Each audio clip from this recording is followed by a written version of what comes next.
Well, many y'all, I'm loading up my YouTube right now. But anyways, welcome back to another video.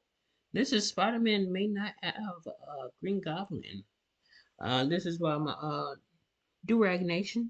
Um, I don't know what his actual name is called. I just call him that. Yeah, we got my boy. You know who he is. I know who he is. I don't know what I'm talking about. I'm just loading up my phone right quick. Uh, and we there. So let's get right into it. So we got this video right here. It's not long. It's like, I don't know, maybe four, Get it all five done in a minutes. heartbeat. Marvel's Spider-Man 3 has a big problem. I missed the part where that's my problem. Specifically, a green one. Ever since Spider-Man PS4, fans have been praying for the day they get to run a fade with Norman Osborn as the iconic Green Goblin. But at this point, arguably the biggest Spider-Man villain might not even show up in the final game of the Insomniac Spider-Man trilogy.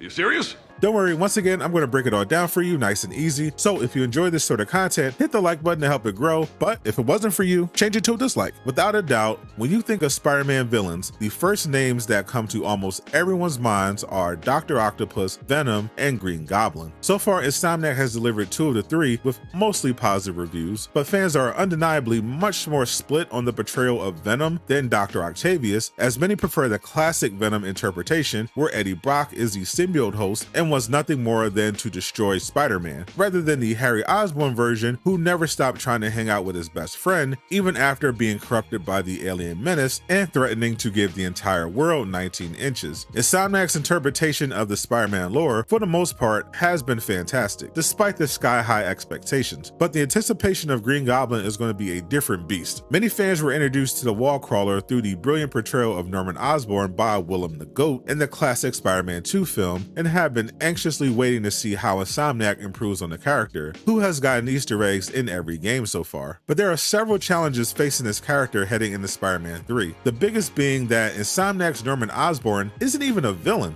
At most, he's a very irresponsible, morally flexible billionaire who let his desire to cure cancer go too far. There was potential from the jump, as Norman came swaggering into Octavius' lab like he was Vince McMahon in Spider-Man PS4, throwing his money around to bully Otto into a corner that ultimately led him down the path of villainy. Even though Oscorp was ultimately responsible for the existence of the Devil's Breath bioweapon, Norman quickly took a back seat to the much more intimidating and competent Martin Lee, and eventually the diabolical Dr. Octopus, ending the game as another scared civilian Spider-Man had to rescue. Even the post-credit scene didn't show the makings of a mad and corrupt billionaire genius, but rather a scared father desperate to save his son. And this ultimately carried over into Spider-Man 2, where Norman was largely forgotten. Many speculated going into the game he would have a much bigger role than he actually got. With a good case to be made, he should have been Venom, or at the very least more involved with the Kraven the Hunter subplot. After all, Kraven's hunters had Oscorp tech. The symbiote that was keeping his son alive was taken by Spider-Man, who refused to give it back even as Harry looked like he was breaking bad. Yet through all this, Norman did nothing. One theory before the game was released was that Norman hired Kraven to track down the symbiote, but when we finally caught up with him once Venom was ready to be introduced, we learned Norman had just been growing a beard and trying to prepare a new treatment for his son. Norman, Peter's arguably greatest enemy, doesn't even express a real dislike for Spider-Man until the very end of the game, and even that felt forced. After all, they stopped Harry from taking over the world and even saved his life in the process. Why would this trigger Norman to hate Spider-Man and not him leaving Harry to suffer while swinging around the city with the symbiote destroying museums? It became more apparent that Norman really isn't about that life when he visited Dr. Octavius in prison to get Spider-Man's secret identity. Doc Ock's menacing presence and raw hatred easily put Norman in his place, and his tease for a final chapter suddenly seemed a lot more interesting than Norman's quest to dox Peter and Miles so he can file a lawsuit or something. With all the Easter eggs they dropped in this game, none of them are really pointing to a compelling portrayal of Norman Osborn as Green Goblin. One of the things that ultimately hurt Spider-Man 2 story-wise is that because Harry hadn't been established in the previous 2 games, they had to spend a big chunk of Spider-Man 2's story building that relationship to make the twist that was obviously coming more compelling. They reportedly weren't interested in a substantially longer game and didn't even have time for what they did deliver, with the creative director confirming cuts had to be made to the 3rd act. So far, Spider-Man 3 is introducing a 3rd spider hero in Silk, the Chameleon is active, and Dr. Octavius is either constructing Insomniac's version of the Gathering of the Five from the Final Chapter comic run, or they're about to do the Superior Spider-Man storyline where Dr. Octavius takes over Peter's body. With there already being two spider heroes, this is a very possible scenario, not to mention the potential presence of Carnage if his story doesn't end with the DLC. The main Goblin tease set up at the end of the last game, if it plays out, would have Harry getting the Goblin Serum instead of Norman, which could mean Insomniac is adapting the Hobgoblin arc instead. If Insomniac does go the Superior Spider-Man route, there's a potential of a Red Goblin appearance, assuming they bring back the Carnage symbiote and Norman finally decides to get his hands dirty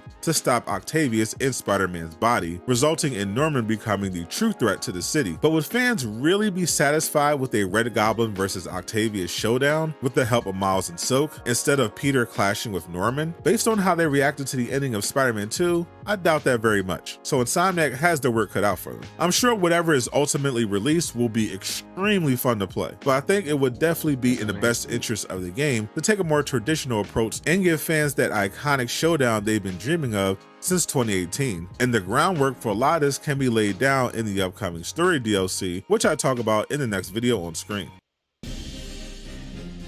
Mobile games are going big. Clash of Clans is